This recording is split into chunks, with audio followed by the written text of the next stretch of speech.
Right. Should be good. Okay, so as usual, we'll start with buyer seller needs. If you've got buyers, sellers, pocket listings, listings that you want to highlight, anything like that. Again, we're back to the mic system. So if you would like to say anything, it's all you.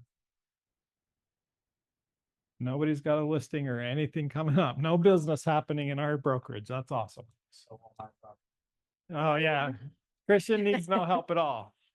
I need houses. I need a house that is super cheap, that has 4 bedrooms and 2 baths, and in a quiet place, preferably Orem, Provo, American Fork area, maybe Springville, and nothing more than 500. And then, no, I mean 400. And then that's why it's like I really need something because it's 400. And then I also need a house with an ADU and nothing more than 600. So next. A house with an ADU anywhere? Yeah. Or just Provo? Just not Payson or, Eagle Mountain. maybe more like Saratoga Springs. You have some. I know a builder. Oh, okay. Oh, yeah. I'll talk to you. I've got a listing coming up in the Primrose project. It's And where is the Primrose project? northeast Saratoga Springs. Okay. And it's 3479 square feet, 4 bedrooms, 2.5 bath. It's only 2 years old, and the demand in that project is incredible. Nothing on, well, there's a few that are on for sale, but they go fast. It's a really, really nice, clean development. I have a lead for somebody if they want it. Come tonight at 10 p.m. Come along. Take it on WhatsApp. Text me on WhatsApp. Yeah. One of my sink needs. Oh, all right. I have a listing in Highland, and the neighbor, I've only had it listed like a week and a half, and we've had over 20 showings. So there are buyers out there, guys. And we have it listed at 775. The only reason we don't have multiple offers is where the stairway is. It's hard to knock walls out. If that stairway had been placed different, I would have had multiple offers. But it's listed perfect because it does need some repair, but it's on almost a half acre. It has the cutest barn in the back. They used to have miniature ponies back there. The garage is totally a handyman's dream. It has a built-in compressor, all tons of storage and beautifully built drawers and organizers in the garage.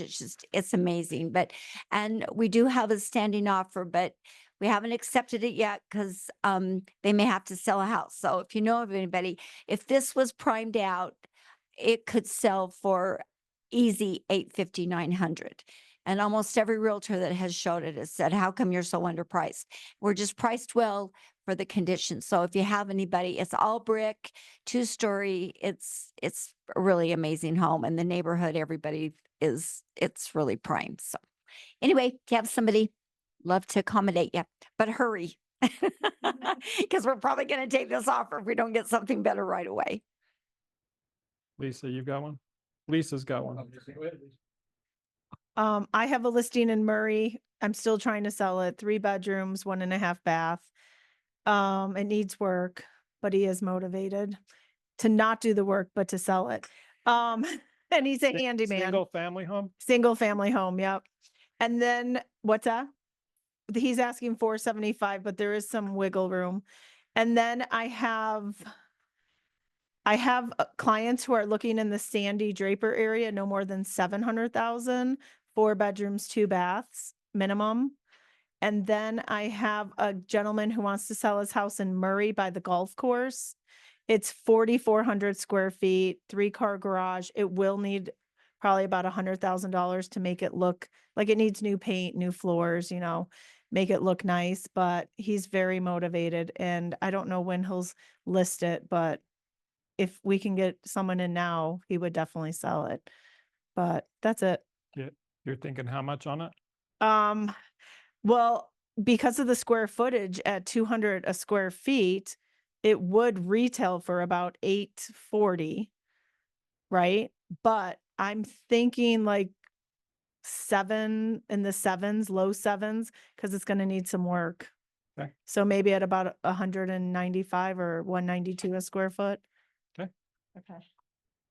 Jeff, who's speaking? Who just mentioned those properties? That would be Lisa Flutie. So if you'll say your name before you say your stuff, that'll be great. Thanks.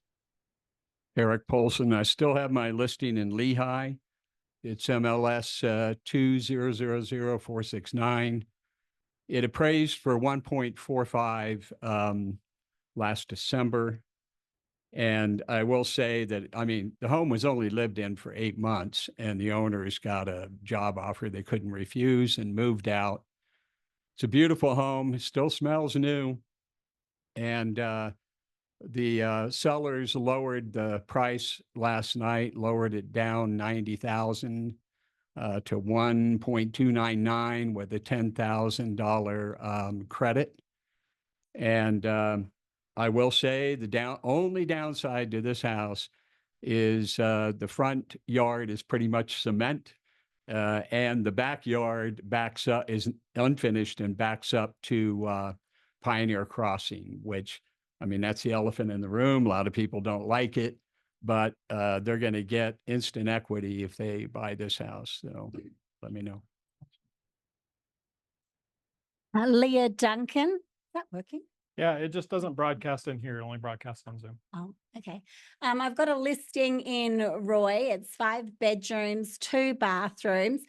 2 of the bedrooms are more like living spaces. They're like really oversized bedrooms. So I'm like, it's versatile if you wanted extra living rooms or bedrooms. It's 460,000. It's only just had the basement just finished. So there's not even photos up on the MLS as yet, even though the house has been listed for about 50 days.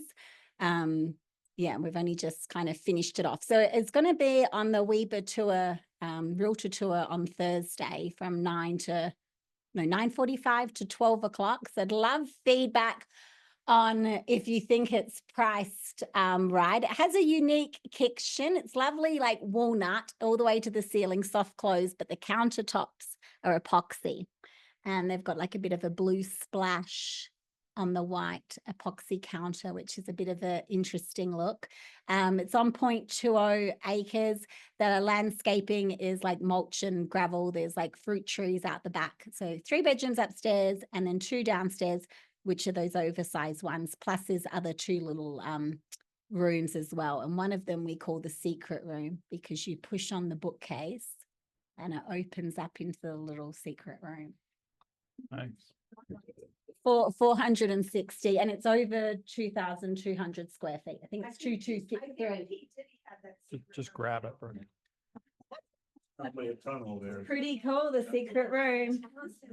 All right, this, I don't have a secret room, but this is Brooke Gardner, by the way. And I have a home here in Orem on 750 East and about 558 North. It's a 2-story, the end of a cul-de-sac, but it has a butler pantry. Oh, that's awesome. A butler It's almost pantry. like a secret room. It's like a secret room, but Does it's it have a full of sink? goodies. Does it have a sink in the butler? There's not a sink in the butler's pantry, just lots of storage. But we just lowered the price from 750 to 735. He's in the process of getting a claim on getting a roof repaired, totally roof redone. So it'll have a new roof. He's agreed that there could be some kind of a flooring allowance. He's trying to clean the carpets, but I don't think the carpets are savable. I think they need to be replaced. But as you know, you don't want to replace them until the buyer decides what kind of carpets they want. So we're kind of letting that go that way. And he's doing some more patching and repainting and stuff to kind of spruce it up.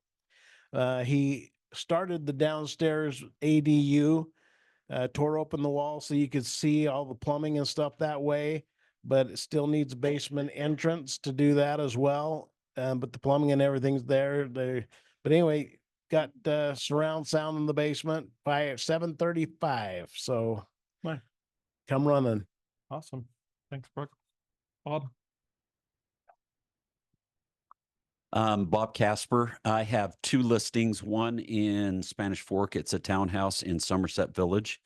We're asking $349,900. It's about 2,200 square feet with 4 bedrooms and 3 baths. The HOA, I can find it out for you and let you know. Yeah, the cost on the HOA. And then I also have I have one in Murray as well. The Murray property is on 1/3 of an acre. It's about 1,800 square feet. It's kind of a bungalow build, but it's got 3 bedrooms, 2 baths. It has a detached garage that is a 2-car garage, but it's a 2-car garage tandem, so it'll fit 4, and lots of parking. And that one is $549,000, and the seller is offering $25,000 in towards closing costs. Anybody else, including online? So can I just add, my Yeah. listing has a butler pantry. And I bet it's better than yours. I'll bet it is. Hey, Jeff, Butler can I go, not- Jeff? Yeah, butler just a not second. included. Okay, go ahead online. All right, so this is Nicholas Pasowitz. Just under 2 weeks, we have a listing in Layton. It is the whole unit, the whole house has been remodeled, single family home. Just about 2,300 square feet, 5 bedrooms, 3 bathrooms, and this has just a huge kitchen, huge open concept when you walk in, and a very large laundry room that you can have a couple tables and some drying racks in. And we just priced and proved it 5 to 525 a couple days ago. Nice. Where is it? It's in Layton. It's about a mile from the temple up there. Okay. Thanks, Nicholas. Anyone else online? Okay, sounds good. We'll move on then, and we'll go to our vendors. Today, your lunch is being provided by Andrew from Zions Bank, and so we're going to give him a few minutes to go through his presentation. And so, Andrew, if you'll come up, I apologize to those online. I don't have these slides in my slide deck, so you're not going to be able to see them. But we'll get you the slides. We'll send everything out so that you've got it in the email when I send the recording out later this week. All right, next up, we've got Kennedy, and I've got a slide here somewhere. Kennedy from Acclaimed Home Mortgage is here. Acclaimed Home Warranty is here. Got it. So pretty close, right? Thank you. That's pretty close. I'll put those there. Hi, guys. Thanks so much for having me come. My name's Kennedy. I'm with Acclaimed Home Warranty. How many of you guys have heard of us before? Okay, quite a few. I love it. Good. So I just want to start off by saying thank you so much for all of your guys' support. You guys have been amazing. I love coming into your offices. You guys have an amazing team to work with. Jeff's amazing. So I just want to first start off with that. But first question, what are your guys' worries with home warranties? What do we like about them? What do we not like about them? What's kind of the first thing that comes to your mind? I always think I call and nothing's covered. Oh, that's a pre-existing condition. We're not gonna help you. Yeah, pre-existing's like, that's fair. That's completely fair. Pre-existing's like the worst thing to say for home warranty companies. I 100% agree. I used to work in the claims department before I worked in sales, so I know a ton about the inside of all of that and how that works. I talked with tons of homeowners. I think Acclaimed is a very honest company. I loved working with them. I think the inside sales team and the claims team is amazing to work with. They're very kind, very thoughtful, and we really just want to take care of people. So I love that. Starting off, that's a good thing to start off with. Acclaimed offers free listing coverage. I don't know if you guys have ever heard of that before, but it's one of my favorite things that we offer. Another thing that goes along with that is we have coverage on the home before the buyer is even in the home. So we have, while the home is on the market, we are covering up to $1,500. So if the buyer needs to open a claim when they're in there, we already had coverage on the home before they were even in it. So it kind of eliminates that pre-existing fear. So this is really great opportunity. It's completely free. Just text me the address and then the seller's info or your guys' info if you want to be the point of contact. So it's really great. You transfer that over to the buyer's coverage. You get $50 off of our top plan, which is $600. So it becomes $550. which is a really great deal. So I really recommend this. Super easy to get. Just let me know. Another thing that we offer is our free rekey on our top plan. I think it's, oh, guys. On our top plan, so it's free rekey. Let's see what it says. We rekey up to 6 locks and we'll provide you with 4 copies of the new key. I think it's a really great opportunity for the new buyers to get in the home, lock all our doors and feel safe immediately. So that's something that we offer. Along with that $600 top plan, we offer unlimited HVAC coverage. So that's really, really great. There's no cap on that. The home has 2, 3, sometimes 4 HVAC units. If they're really big, we cover all of those. So thank you guys so much. If you have any questions, please let me know. We'd love to work with you. And to be able to partner with you guys. We'll be here every step of the way. Yeah. Deductible type thing on the key. There's not. It's completely free. So our service call fee is $60, but not for the rekey. Any other questions? The rekey's awesome. I love Utah where everybody just moves in and says, I don't need to rekey. Nobody's True. I don't understand the Utah mentality. But One question I have. Yes. Who do you use for your repair people? Yeah, we have a list of contractors that we use. We cover all of Utah, even the rural areas. So there's not a place that we don't cover. But we have a list. It kind of just depends on which area. So like if you're in Utah County versus Salt Lake County, we have different contractors. And one of the great benefits of having an office here is that Kennedy comes in like once a week and leaves me a high chew. I'll leave you guys candy. If you guys want to set up a box, she'll probably leave one. True. Say this is the candy box and I'll bring you some. So thank you guys so much. You guys are awesome. Thanks, Kennedy. All right, let's move on. And before we go any further, everybody who's got their card in, is there anybody who didn't put their card in and wants to put their card in? Okay, come bring them up if you haven't. Hey, Maya. Come here. You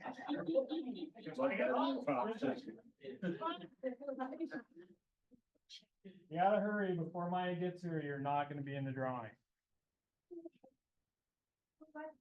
You have to pick. It's all your fault, whoever you pick. Anybody that didn't bring their card? How many cards are we looking? Just one. It has to be your actual business. Oh, no. Your actual business card has to be in. This is a good way to get rid of all those business cards with the wrong address on it. Yes. Okay. You know, I put yours right on the top. So Christian, I'm not gonna pick yours on purpose now. Lisa. Now who wants these? I'm only teasing. Thank you. All right, so Lisa's fun thing is I hope you guys know every week in my newsletter or in my weekly update videos, I give you guys a challenge. And Lisa has now started entering the drawing, but telling me what she wants as a prize. So, I don't know how that works. But I guess you guys can start telling me what it is you want at the end of the drawing. It's on your desk. Yeah, she wants the ninja book. Yeah. I want that. Okay, so welcome to our new office. For those of you who don't know, after hours access, the doors downstairs, the main doors lock at 6 o'clock. And they're locked all weekend. So there's no way to get in if you don't have a key fob. So if you want to get in, you have to get a key fob. That's downstairs. Go talk to the Susie at the U-Card desk. They're $10. That's not a fee that we charge, it's a fee that they charge for the building. And so you'll have to go buy a key fob. She has a number of them pre-programmed today. So if you're here and you want to go down, it should be fairly quick to go down and get one.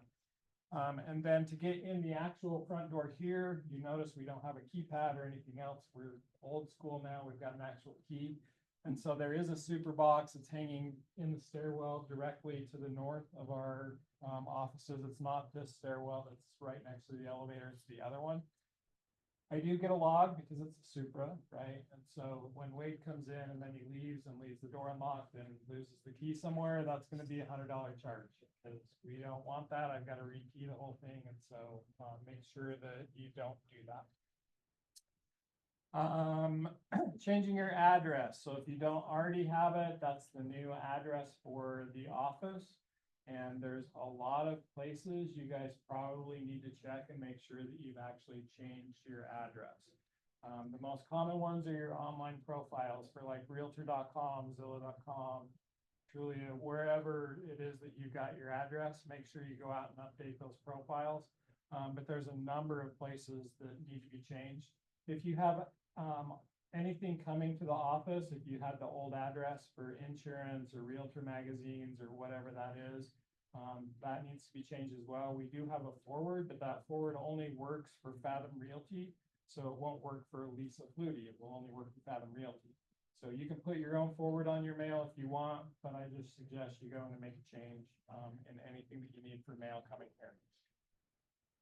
Oh, and this has been updated through the MLS. So the MLS has our new address. So title companies and everybody will be picking that up and know where we're at. They'll send checks here as needed.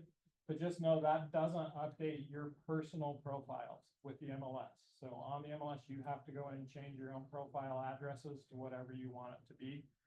It's also updated now with the division. That one does update automatically. When we switched over to Fathom, you guys had a template that we go. Is that same template available for the business cards now? Can we go with the new Yeah. address? So you can go on the marketing center and there's a ton of different templates that you can do for your cards. Here's my suggestion. The Fathom agent marketplace or whatever it's called tends to be fairly expensive in my opinion. So go in, it will show you that it's going to charge you for your business cards, but it's not. It will just take you into a Canva-like editor. You can edit your business cards however you want, and then just download that design and send it to somewhere like CopyTech or whatever you use, Vistaprint for your cards. That's going to be a more less expensive way to do it. So that's my suggestion. Take it for what it is. Coming up, client appreciation event. So this is one of my very favorite client appreciation events. It's the pie event. We have hot chocolate and cookies and goodies here. Clients can come in, get their pie, tell them thank you. This is not a, hey, we want business, tell me how many people you are going to refer. This is simply something that I use to go back to my clients and say thank you. And I don't mention doing business with them at all during this time. So what I'll do is right about now, I'm texting my clients and saying, hey, save the date. It's the Monday before Thanksgiving. So save the date. We're going to have our pie event. You can come in and get your free pie. And that's all I do. Just tell them that I'll be contacting them and asking them because I offer 2 different kinds of pie. They can have apple or pumpkin, right? And then sometime in the 1st of November, I'll reach out and say, hey, are you going to come? And if you are, what kind of pie do you want, right? And I'll make that note. And then the week before, I'll text them a reminder, hey, don't forget, next Monday, you're coming to get your pie. And then the day of, I text them again, hey, come get your pie. I don't want it.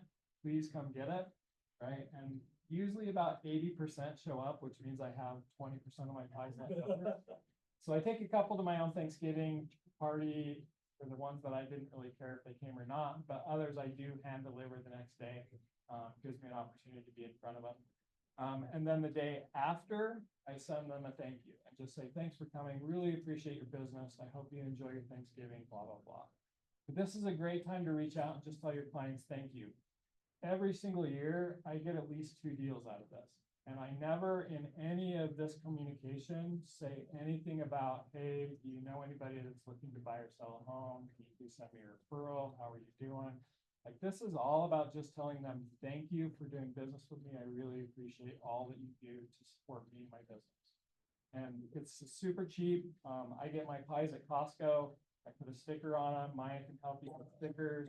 And we sticker them. And for some reason, clients always think that I sit up and bake all night. They ask me every single year, how long does it take you to bake pies? Like, don't you go to Costco? Like it's like it's in the little plastic thing and everything. Like, I don't know, but people actually think that I actually do work for this and I don't, right? But it ends up being about $6 a person plus somewhere around $50 or less, depending on how many agents participate, just to split the cost of the goodies, the hot chocolate, and those kind of things. Maya and I do the majority of the heavy lifting and getting everything set up for the office. So you guys really just need to send out your invites to be involved and let Maya know so that we know how many people are coming. So put that on your calendars. It's a great agent appreciation, client appreciation event that's coming up right now, so you really do need to get started immediately if you're gonna be part of this. I know it's crazy. We are in the holiday season, right? It's time to get started for Thanksgiving and Christmas. All right, next up, I just released my new tool for you guys, my help desk. This has all the stuff on it that you guys ask me all the time, right? So it's got how-tos, how to fix IntelliAgent when it's not working. It's got questions about where to find different resources like the MLS change form. I got 4 calls yesterday asking me where the MLS change form is, right? I get these kind of calls every day, all day.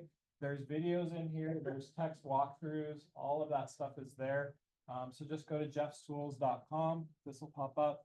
If you have anything that you need a video on or that you are asking all the time and you can't find the answer to or whatever and think would be a good resource, I would love to hear from you. Any feedback, find spelling mistakes, like any of that kind of stuff, would love to help. Oh, skipped over it.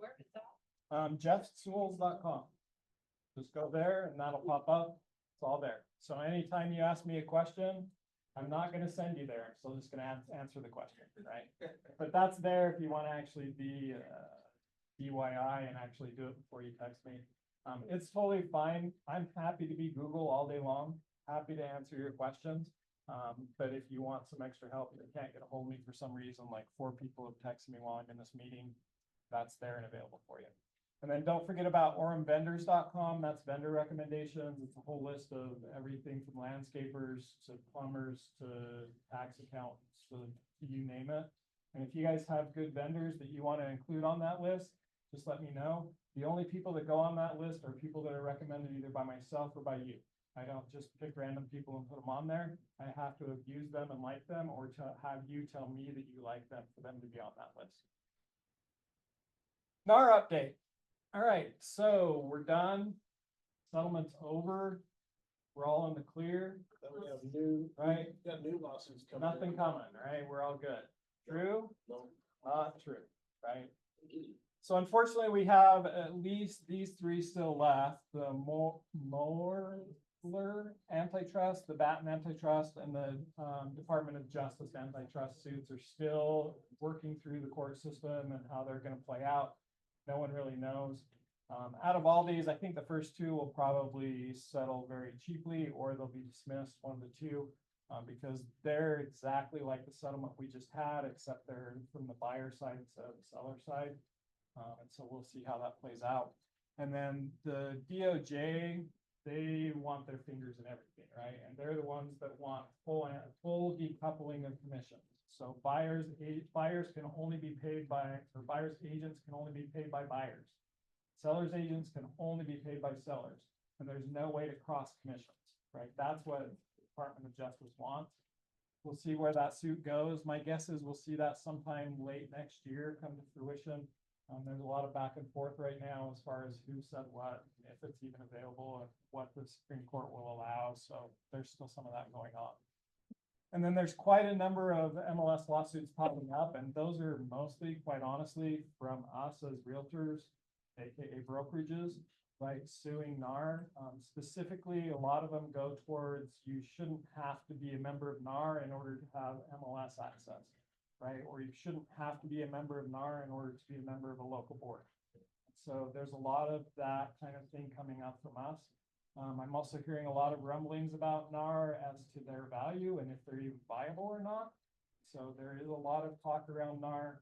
Clear cooperation is a huge one right now. If you haven't been involved in the clear cooperation discussion, it's one of those you need to get online. You need to start searching and reading about clear cooperation, deciding which side of the fence you sit on and how you'd like to support that topic, because there's a lot of commotion around that right now. Speaking of NAR, so one of the things that you must do in order to be a NAR member is you have to take the Code of Ethics class. It's a 3-hour class. If you've gotten an email from me or a text lately and within the last month, that means that your board thinks that you haven't taken this class.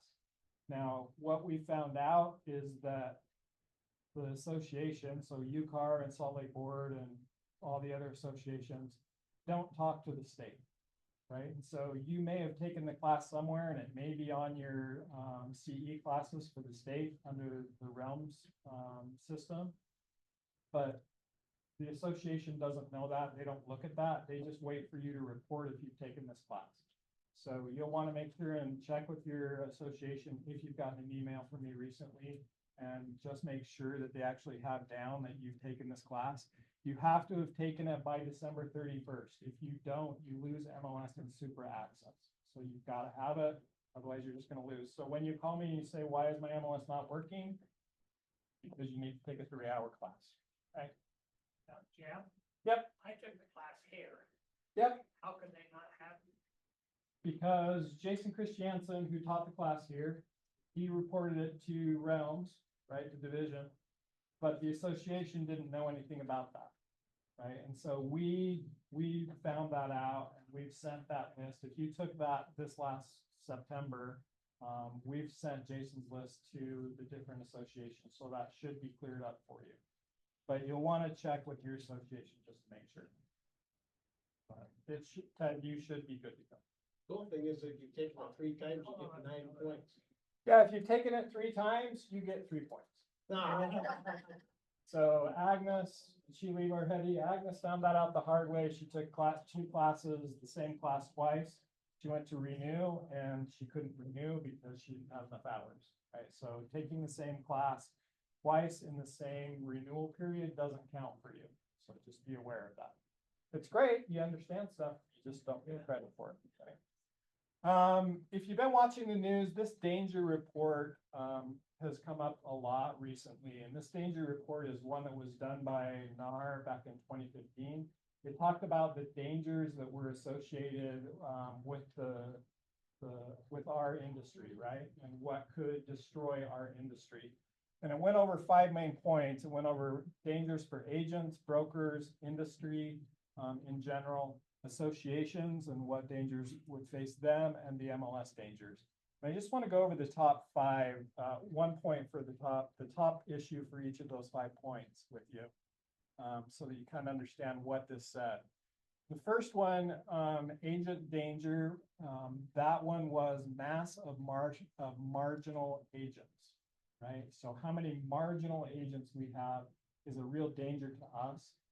It dumbs down our industry. It makes people look at us like used car salesmen. They think that we don't have any competency, all of those kind of things. So it's important that you stay up to date, educated, working, like make sure that when you're working with agents or with clients, you actually know what you're doing. And if you don't, get educated on it so that you do. That's the #1 top danger for agents in our profession. For the broker, it's profit margins are shrinking, right? And we know that as a brokerage, and we've seen that. There's many ways to combat that. One of those is that a lot of brokerages now are doing what Fathom has done, and we partner with a title company and a mortgage company. And so with those title company and mortgage companies proceeds, we're able to actually fund and use those tools for the brokerage itself, right? And so even though you pay only $465 a transaction or $550 or 12%, depending on your plan, that little tiny bit doesn't hardly even make a dent for the brokerage as far as the profit margins. On the industry side, commissions. And so we're seeing continued pressure on commissions coming down. That commission negotiation continues to be a huge thing in our industry today. The last report I saw, they said that by March of this next year, only about 10% of listing agents will actually say that they're offering some type of BAC when you call them up, right? And I think, you tell me, what are you hearing when you call agents right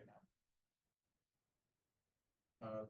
Most everybody that I talk to, they've had discussions with their sellers and have come up with something they're willing to offer. I haven't had anyone say nothing. They've all offered up something, and generally speaking, it's at least, in my experience, it's been in the 2.5–3% range. Are they telling you the number when you call? Yes.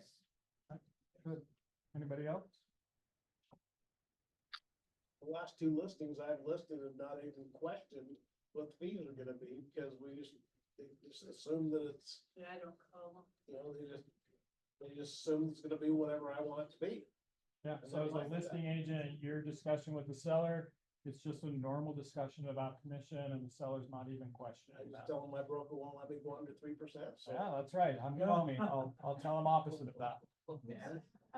Just as a reminder from the meeting when Paxton came and presented that Edge's policy is that we have to honor your VAC, whatever is written on that. And if we accept your offer, we'll pay whatever's on your VAC, including higher than 3%. But the 3% of final purchase price, including everything, has been the standard for the 10 years that I've been with Edge. And that remains, I would say that has remained standard thing that Edge is paying. There's no standard commission, as we know, so I have to caveat that, but we will honor what's on your VAC. Except your own. Purchase price needs to be higher, right? If it's above 3%. You bet, oh yeah. It could be, it might not be. So some lenders are offering. a lot of, yeah, there's a lot of 4% out there by builders right now. It's interesting. One of the thing that I hear most from agents is most agents will call me and say, hey, I just talked to the listing agent. The listing agent said, yeah, we're offering, my seller's willing to offer a commission. Put it in the offer. I'm not going to tell you an amount. Right. So I'm hearing that a lot right now. And I think you're going to continue to hear that more is just put it in the offer. We don't know, just put it in the offer and we'll decide from there. And I think that March number of 10%, only 10% of agents doing what Wade's getting is probably true. We're moving more and more towards that. I think that's, from a listing agent perspective, that is a stronger way to negotiate as a benefit for your seller than actually putting it out right up front that I'm offering 3%, right? Because you may be able to save 1, 2, 3% sometimes. I mean, there's agents out there that don't ask for anything. There are agents that will not fight for their commission. They don't believe in their value and they don't do anything to negotiate their commission.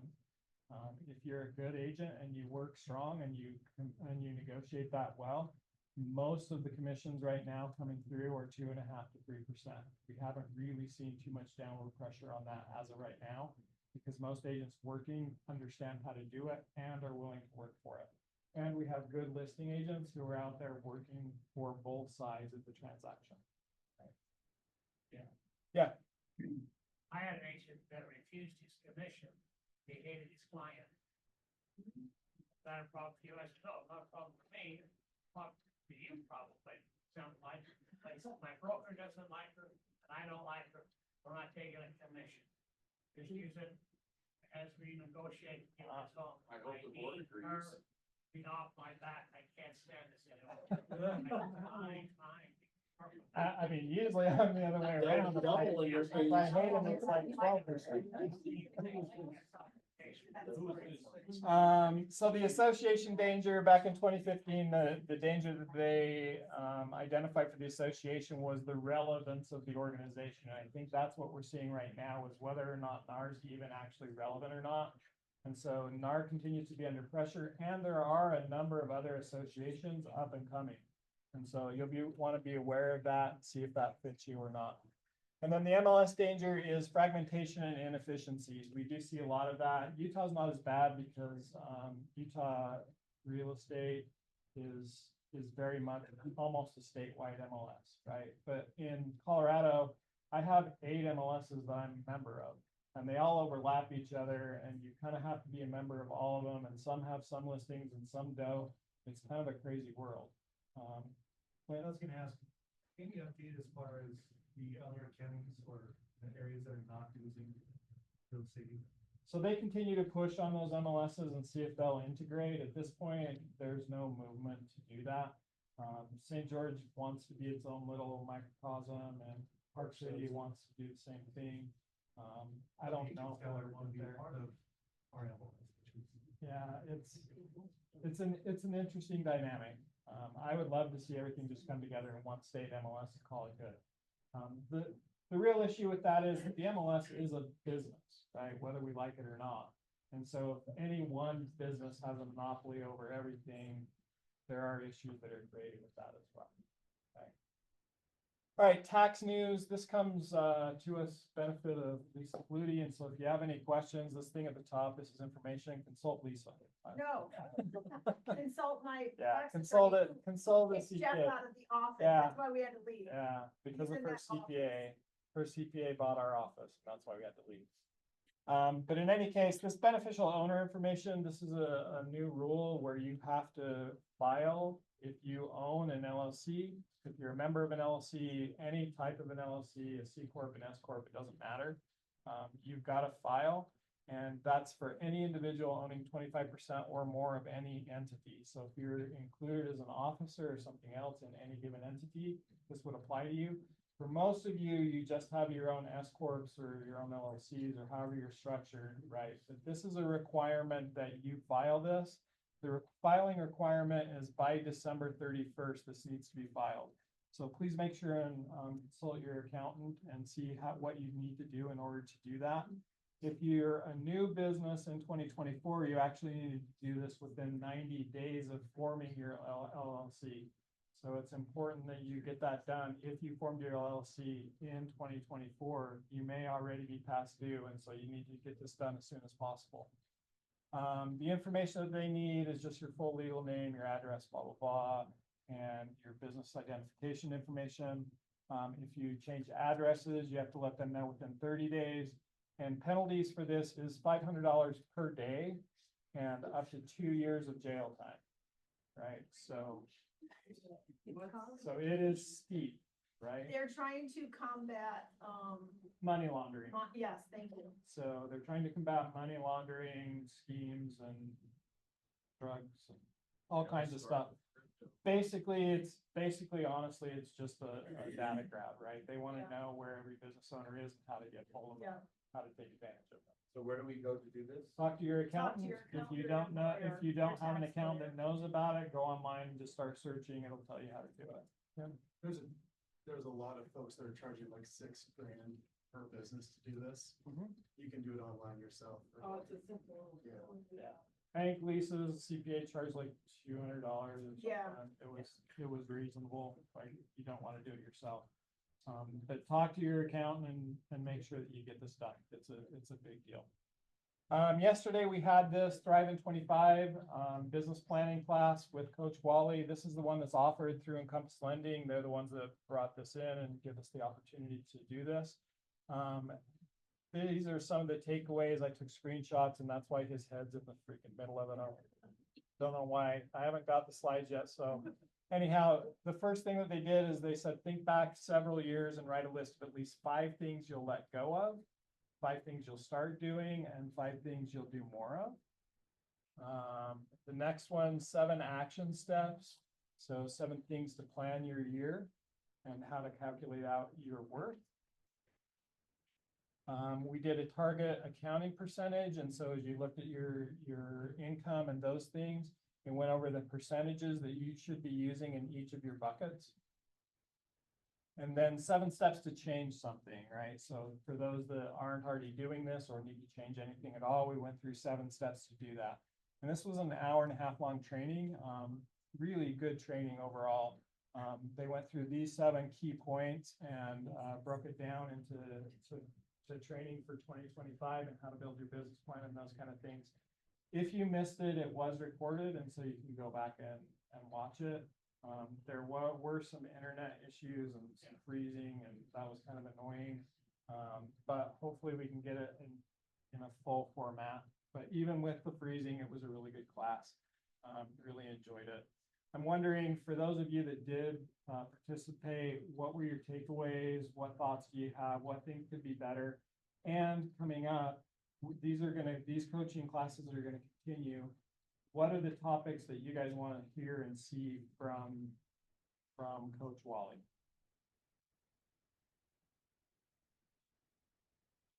All right, so we won't have any training. Right. So I like the stuff that he gave. I think that it would be good for him to like go deeper on it, but I hate PowerPoint. I was just like kind of fall asleep a little I'm bit. glad that I've got a PowerPoint here for you. And, but it's different because it's the PowerPoint and you're here and we're here. Right. But when it's in a Zoom, it's just like kind of like started like nodding off and I think it needs to have like more images moving than just his head moving everywhere. And so That was kind of interesting. that's my take on it. But I liked all the steps. I just think that, and I think he mentioned that like on several steps that he was just gonna go deeper on the next seminar and he was just gonna go. So I like that. I really liked it, but it just. Yeah, there will be continuing. He'll take some of these topics and break out that topic and have a full Zoom class on that as well. I thought it was well worth the hour and a half, and the thing I really liked about it is it really made it clear that, you know, all the hats that we wear and all the different things we have to do. He showed this is the value in doing that. And I thought he did a real good job of that. Yeah, You know, great. I was gonna say, I like this presentation. I wish, I'm better one-on-one. So I'd be more open, I think I told you, it's like, having a one-on-one coach versus like a class coach. That's why I come in person and vote you all the time. It's all good. I'm happy to be a coach for anybody if you want to. Any topics that you guys would like to see covered? All right, think about it. Text me, email. So this is a rollout of a plan. You saw that there were, I think there's 3 states, us, Arizona, and California, that have access to this as agents. The rest of the country doesn't know about it yet, right? We have the ability to shape this into what it's going to be, to create content, to have specific topics covered, to improve the style that it is, like all of those things we have direct control over. So if you have feedback, let me know. This is all offered again through Encompass Lending. And so as they have more business and more money to spend on us, that's where this comes from. And so we'll be continuing to ask you to talk about Encompass and to push loans their way if you have that ability. Not necessarily push, just recommend them. If you have an opportunity to recommend them to some clients, we would love to see more business go their way. Our next class is November 5th, 12 to 1 o'clock. So put that on your calendars. We're going to be talking about crushing your goals and objectives. And so that should be a great class. Make sure you've got that on your calendar. It will be a Zoom class again. So that will all be sent out. I'm sure you'll see it from me 20 times. So if you don't put it on your calendar now, you will get it pretty soon. All right, Encompass Lending. There's my man. What? Classes in person. No, Zoom. Oh, Zoom. Yeah, Zoom. Trace, where are you, man? Going around here. Went the long way. Because this aisle's way too skinny for you. Oh, you've got a table. Yeah. All right, all Traces. Traces are he offices straight through here, the middle office, and he's with Encompass Lending. I am, thank you. And also go to the meeting, the day to vote. So I encourage you to go vote, do your civic duty. In case you haven't heard, there's an election coming up in about 2 weeks. Especially vote for. Vote for your conscience. So anyway, so I'm, by way of introduction, my name is Trace. It's like uno, dos, Trace. So I always tell people I was the 3rd child born in Puerto Rico. My first 2 brothers are not named Uno and Dos, but I did vote for the last one to be named Ocho. So ultimately, I only got a number. So yes. So one of the things that Encompass is doing is they have what is called a consumer education program. Okay. In all the years that I've done marketing, I've done Zillow and I've done databasing and stuff like that here. I have tons of names of people who just couldn't do it here. So Encompass has decided they're going to have they can't call it a credit repair program because they're not charging for it. But what they will do is they will get any of your clients that are just missing the ability to qualify credit-wise. They will get their credit high enough to buy a house. That is their commitment. And there's no charge to you. So one of the things I'm doing, kind of my end of the year push, is I'm reaching out to my clients and I'm asking, I'm looking for 3 families that have the down payment, have the income, have the debt, but don't have the credit. And I will work on I will get these 3 families. And so there's actually a dedicated person who actually does nothing but work with these customers to get them educated into what they have to do to get their credit score up here. So anyway, I was going to see if, tell me your name. Crystal. Oh, I remember you. Hey, can I get you to borrow for a quick second here? Sure. Awesome. So, have you ever seen these? Crystal, you always get. I know, right? Yeah. That's good. Really be quick, yeah. So anyway, Have you ever seen these? Before now, I'm not here. This one is A, this one is, you've seen it. Okay. There you go. I see your point, but if you have a hat, no one else will. Now, here's what I can do, is point to either A or to B, just point to one. A, open your hand, the clean one. We'll go with that one. Make a fist, open it up, make a fist, open it up. I'm gonna take B here, you take A, squeeze as tight as you can. I B you have, I have B you have, I have B you have. Excellent memory, because I have A, you have. Which one? Which one do I have? I don't have B, you said you had B. Oh, yes, you have A and B. Did you see how it got in there? Oh, maybe you need glasses. Okay, anyway, we'll just put one ball back into this pocket here, one into the hand. How many in the hand? One. No, there's three. Okay, Oh, gosh. right again. One ball into the pocket, one ball into the hand, one ball in the pocket. How many in the hand? One. No, there's three, okay? Okay, how about one ball into the pocket, okay? One ball into the hand, and whoop, one ball in the pocket. Hi, Josh, okay. How many in the hand? One. That was about 20. Listen, Okay. and at no time do my fingers leave my hands. Okay. We'll do it one more time for the understanding pair. One ball in the pocket, one ball in the hand, one ball in the pocket. How many in the hand? One. No, there's actually none. Okay. All right, you give your hand, thank you.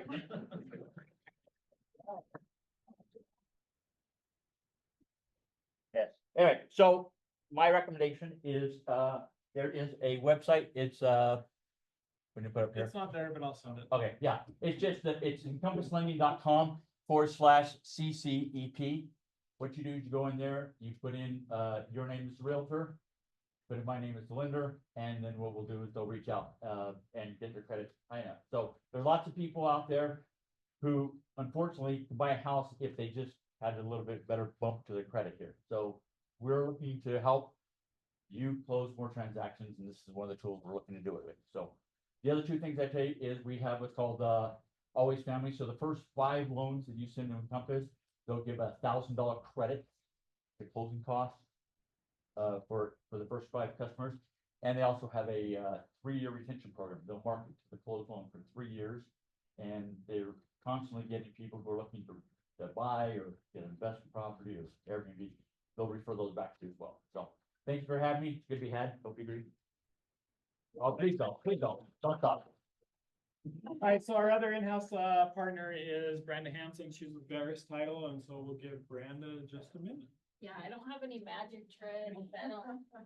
Oh, that confused me. So there, I'm gonna read the screen because that's easier. Oh, do I need this? Sure. Oh, I have You to look hold cool. something. I have to feel like I'm holding something. So for those that don't know me, I'm Brenda Hansen with Verus Title. We just wanted to highlight that last month we closed 111 files, and 16 of those were Fathom files. So we want to continue to grow that number and work with you guys as our partners, and we want to help you guys grow as well. So any questions you guys might have that you're like, I'm not sure if title does that or if that's on there, we're happy to help you. Reach out. We have 2 experienced escrow officers. Now we're adding to our team, as you met one of them last month. But Beth Jarrett and Jessica Jensen are our escrow officers there. We're dialing in the process. They've done many closings, more than other escrow officers have. So they are very knowledgeable, and we are happy to help with anything you guys need. I want to collaborate with each of you. So let's get you guys some business and let's all work together. Thanks, Brenda. And Brenda, I worked with Verus on a number of deals. They're great. So if you have any reservations, you shouldn't. They've done a great job on a lot of files. I know a lot of you have worked with them as well. She just closed one for I and Phil. And they actually went down to my client's house in Santa Clara and did the closing there. And so it worked out really good for them, so that they didn't have to put her in her wheelchair, haul her outside the house, haul her down the hill. So it worked out really good that way. Great. Thanks, bro. All right, let's go through stats real quick. First, 3 reasons why we're not heading for a housing crash. We hear this all the time. I hear this daily from my clients that housing is gonna crash. We're done. We're gonna go back into 2008 crash. And here's reasons, 3 reasons why. Number one, inventory of home sales we're still below the norm, right? We're above 11,000 listings, active listings on the MLS right now. Huge number compared to the like 1,100 that we had back in COVID days, right? But we're still well below our average monthly supply. So we don't have enough homes on the market. Number 2, builders aren't overbuilding. So you've got builders building a ton of houses, but it's not because they're overbuilding, it's because they're catching up from how low we were, right? So we still need more houses from builders. Edge could get on that, that would be great. You're welcome, we're trying. All right, just making sure. And then lastly, foreclosure filings are still extremely low. So even though we had the moratorium back in the COVID days and we expected, or I didn't expect, but a lot of people expected that when we came out of that moratorium, we would see a ton of foreclosures come through. We just haven't seen it. You can see our numbers are well below the average number of foreclosures that we've ever had. And so just know while those are coming up just a little bit, they're still well below numbers, right? So we are not in a position where housing is going to crash. Have we seen a little bit of pricing come down? A little bit in some areas and in some specific instances, but not as an overall general for the industry. Fed rates. So last month I showed you this slide. This is the slide that I showed you right after the Fed cut rates by 0.5%.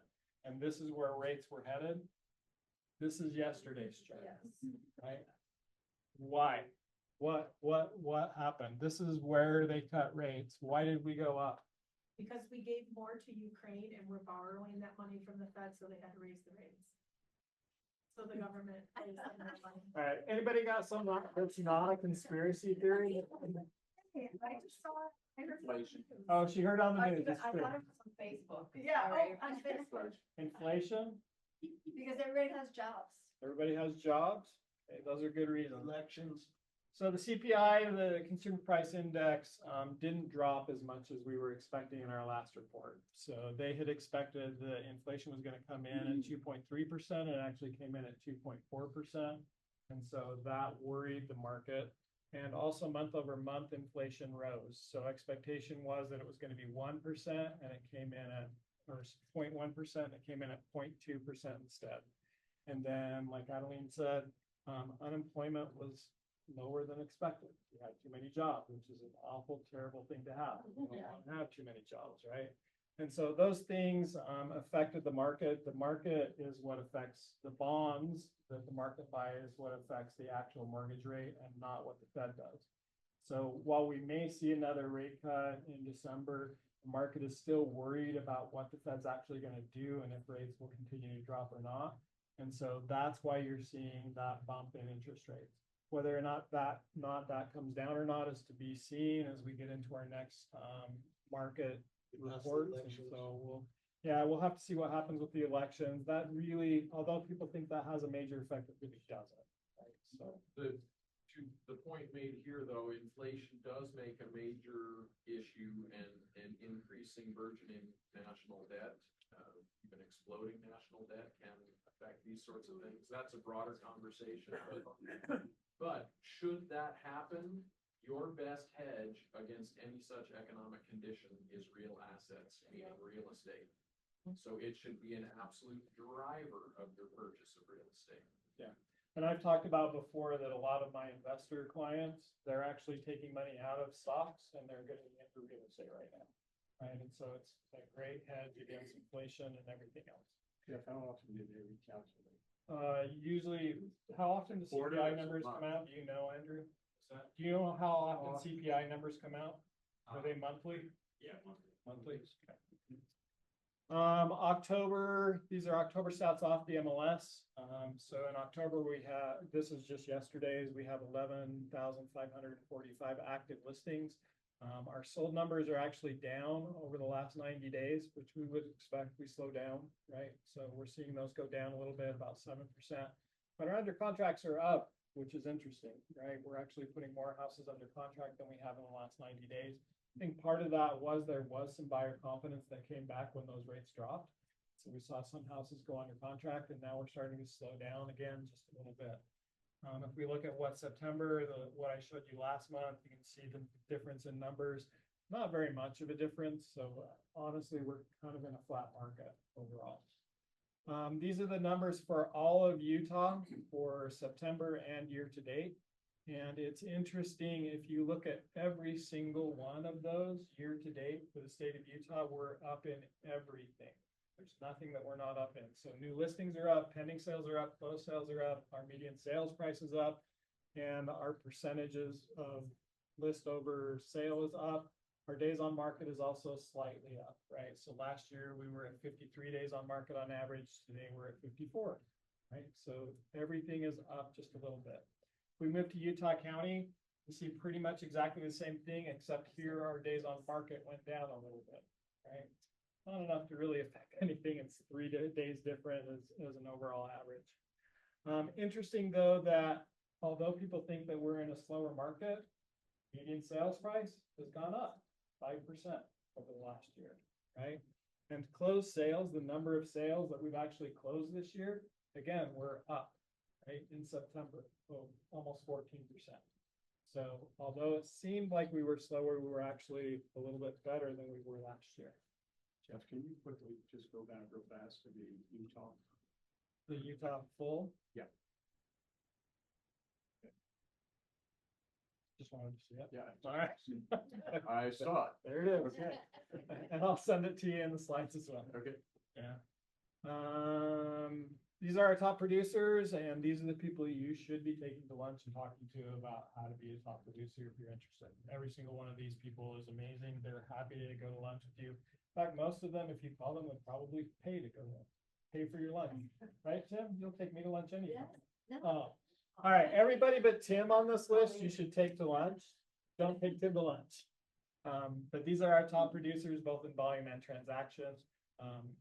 You can still break into this if you want by the end of the year. So work hard. All right, let's go through our top compliance issues. Number one, you have to upload everything. Everything relating to a transaction should go in an IntelliAgent. Even if it's not on that list that you have to upload, you should be uploading it, right? So invoices, text messages, sewer scopes, powers of attorney, proof of utilities, like all of those kind of things should be uploaded into IntelliAgent, even if you don't have a place for it. And why is that? Because if they come back and say, I never got the document from West Jordan City that the stairs were okay, I can say, yes, I did. It's right here. Here it is. Yeah. Right? And the brokerage has a record of it, right? We're able to actually back you up and help you with that if there's ever a problem with any of this, right? So make sure that you're uploading anything that you think that you might use in a court case. I think that was my question answered. So like, I don't have to upload every text message that I do. I just have to upload. No, we don't want to see most of them, quite honestly. Yeah. I mean, on the transaction. Oh, on the okay. transaction.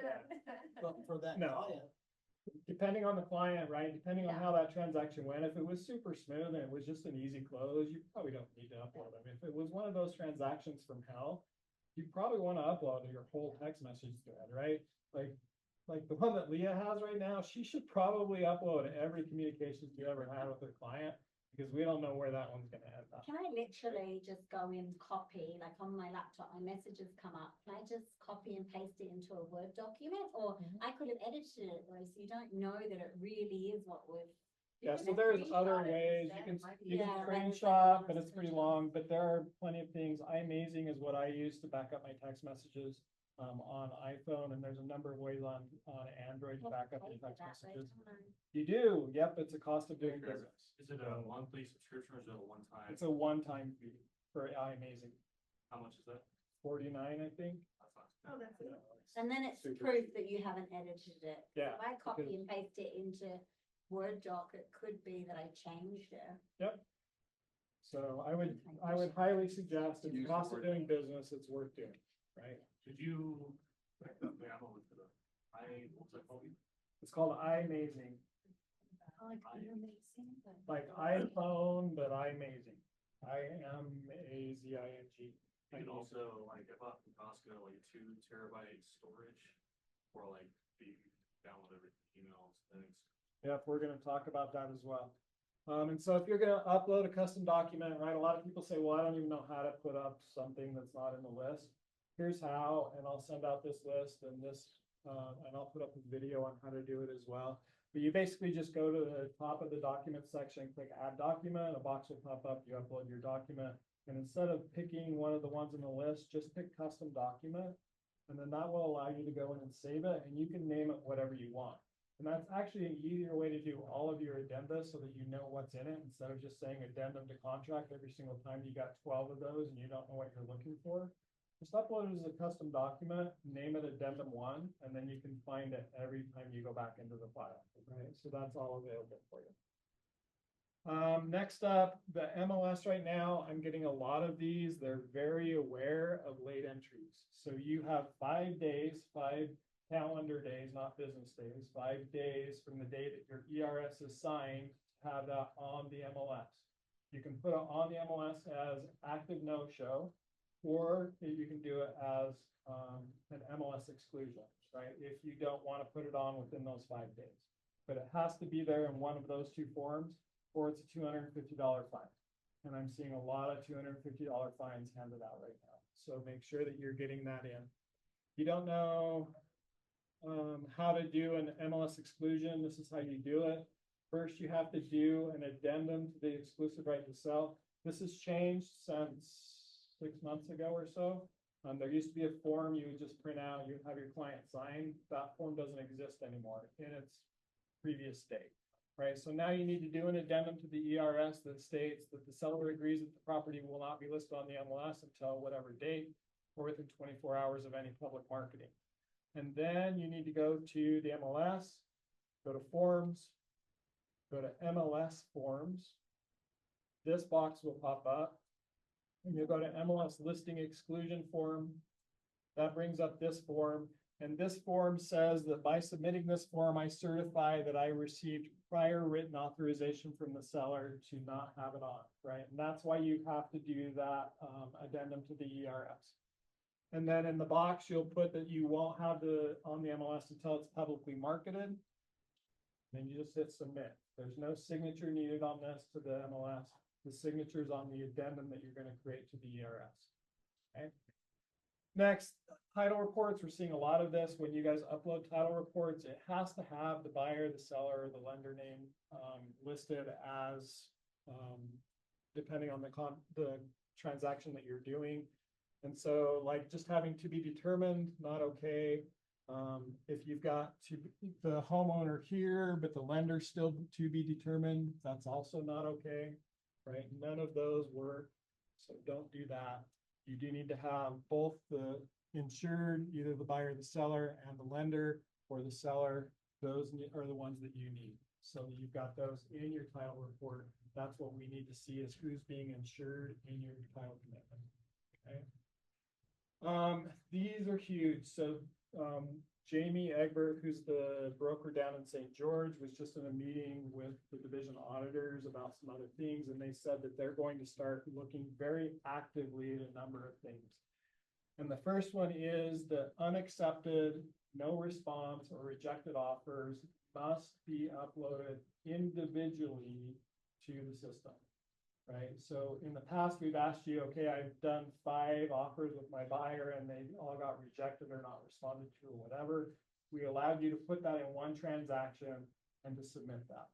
Right now, each and every offer that you make has to be uploaded individually to IntelliAgent and submitted as a failed transaction. And yes, Because I know. you have an address now? Is that why? No. You made an offer on an address? No. We made offers on addresses before. Okay, so Right. like if I have a buyer Mhm. and we put in an offer, so now it's called like Lisa Flutie Country Club. It goes nowhere. Now I create another thing that says Lisa Flutie. Yep, so This Country street. Club, you now have to terminate that transaction Okay. and you now have to start a new buyer transaction. Okay, And you make 123 Main Street. okay, 123 Main Street doesn't get accepted, you upload the contract, you terminate it, and you start 1234 Main Street. okay. Okay, so every time you've got to start a new transaction. And yes, I Those know. buyer docs don't transfer. And I know that none of the buyer docs transfer and none of the listing docs transfer. I was just on a call with North Carolina yesterday where I complained about that. Bill and I both went to bat. and said, we've got to get this fixed. It's on their list. They know the pain in the butt that it is. They agree that it is. So will be fixed sometime before 2035. But it's on their list. We counted on it pretty hard. So they weren't affected by the flood and the hurricane? They were. Were they? Yeah. But they're recovered. But this is vital. The division is going to be auditing files. Since 2011, the division hasn't just randomly audited agents or brokerages at all, unless there was a complaint filed against them. Starting next year, 2025, they're going to start the process again of actually randomly auditing agents and brokerages. So make sure that you're following this. It must be funny. I got a little education from you this week in that we put together an offer. And I didn't do an agency agreement before because he'd been my client. I've been selling some other property for him. We looked at this house, not drastically, but it's next door to him. So he's like, yeah, we'll see if we pick it up. So I just put together the agency agreement with the offer and sent it to you. And then you came back and said, you didn't show that house and have the agency before you showed the house. And I didn't see the need to because I didn't know we were going to make an offer on the house until he said, yeah, let's go ahead and make a run. So that one's not a division policy, right? If you show a house before having agency with the division doesn't care. It's a NAR policy, right? That's the settlement agreement that you have to have that brokerage agreement before you go show a house, or a limited showing agreement or some type of. So are you going to make, should we just always do it as a custom document? Like there's no, it's not gonna be a choice, a limited showing agreement? It won't ever be a choice. Okay, so Just do it as a custom. custom document every time. The next thing that they're going to be looking at very closely is the affiliated business agreement disclosure. And so that's the Fathom affiliated business disclosure that we ask you to upload in every transaction. They're going to be looking at it very closely. Verus has already been under an audit by the division. And this was pointed out. And so Verus is just one of the title companies that will be requiring you to send them the affiliated business disclosure with your transaction. So get used to that. We as a brokerage will be telling you, you must send that over to Verus in order to get paid, right? Because they've got to have it for their file. We've got to have it for our file. So just make sure that you're getting it signed and sent over to title as well. So Okay, is it just if you use Verus as your title? I have so many. as of right now, but it depends on the title. Okay. company. Some other title companies are also requiring ABAs for everything that they do. Okay. So they're not gonna be able to get it from our file. No, there's complete separation of business there. So they don't have access to our files to look at our stuff. Right? You have to send them anything that you want. It would be super cool if they could just look at our files and just do it. I wish we could do That would be awesome. Like Utah. And as a reminder, you are required to keep all of your documents, failed, not failed, closed, doesn't matter. Anything that a client has signed with you, you're required to keep for 3 full calendar years. That means if you sign the document on January 2nd, that year doesn't count. That's only a partial year. So you have to keep it for 3 full calendar years, which means just keep it for 4 years. Okay, keep all of your documents for 4 years. That's where the 2 terabyte storage comes in, right? I recommend that you keep a local copy and a cloud copy. So stick it somewhere in the cloud. No, you can. There's actually a lot of agents who have full filing cabinets, full files. I wouldn't do that. I'm saying keep it local on a hard drive at your house, Okay. right? So you Whether have to that's a protect backup class drive files. or whatever, yeah, I'm happy to. Right, and keep it on your iCloud or on your Dropbox or wherever in the cloud, right? Okay. But keep 2 copies is my suggestion, because when your house burns down and your drive goes up in smoke and that's your only copy, you're screwed, right? Branding is gonna be, Prior to that, though. what? We need everything prior to that. Jeff, Yep, so how long does Fathom IntelliAgent, how long are those files gonna be there for? quote unquote forever, right? So the brokerage always keeps it, but the division doesn't care. If the division comes to you and says, please show me all your files, they don't care that you can get it from the brokerage. They want to know that you have it, right? So you have to have copies of your files. Okay. And they will be auditing you, maybe, if you get lucky. Get randomly selected. Branding your ads, we see this every single quarter in the newsletter, every single quarter. This is here. Just brand your ads, put your logo on it, put it in the comments, put it everywhere. Don't try to get away with how little can I brand, right? Just brand it so that the division doesn't fine you $500. They hand out those $500 fines like candy. I mean, it is crazy how many of those they give out. So if you're putting any kind of advertising online, just brand the heck out of it. All right, a few last quick things and we'll be done. MLS news, the MLS aligned app now allows you to add a calendar invite or a calendar appointment just with a click of a button. I don't know if that's cool or not, but if you like it, it's there. And then I'm sure most of you have started to get this, especially if you show a lot of properties, you're going to start getting texts and messages from Aligned that says, hey, this property dropped in price or this property is back on the market. That happens automatically. I wish there was a way to opt out of it. There's not. I mean, you could turn off all text messages from Aligned, but you don't want to do that, right? So if a property drops in price or whatever, it automatically goes to the agents who have seen your listing. Do you know how long it's gonna be? Because I've been receiving messages from property that I showed like 4 months ago, and it's just like, oh my gosh, what is this property? Until it sells and that MLS number goes away, Oh. right? So it's tied to the MLS number. When that MLS number that you showed has a change, you're gonna get a copy of it. So if you show one of those awesome properties where the agent drops the price by $1 every day, those are my favorite, right? Yeah, you're gonna get a text every day about that property. And then you can text the listing agent and say, I'm never buying your house. Upcoming classes, October 30th, right here in this office is the mandatory residential CE class. That is not the NAR Code of Ethics. That's the mandatory residential class. That's required before renewal. So once every 2 years. If you haven't taken it, that's going to be offered here, 11 a.m. on the 30th. Tech class on Zoom. We're going to not talk about the Reach app. Actually, we're going to talk, because we talked about that last month. Yeah. Don't repeat. That's like 3 in the morning. I didn't get that edited out, but we're going to talk about lead magnets and getting leads online through lead magnets is what we're going to talk about on November 6th. CE class, we're not sure what that's going to be, but there will be one on the 13th of November. Forms and legal on the 20th.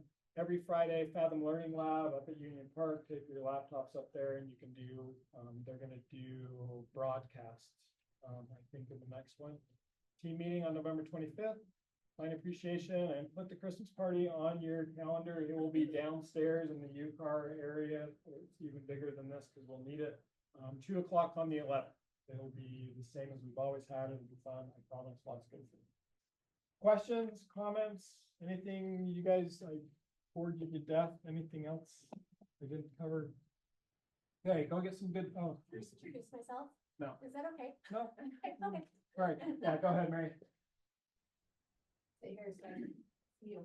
My name is Mary Carlson. I joined Tim's team. Side note, he's my brother, which is kind of fun. I was an agent 2018, 2020, and I moved, and now I'm back.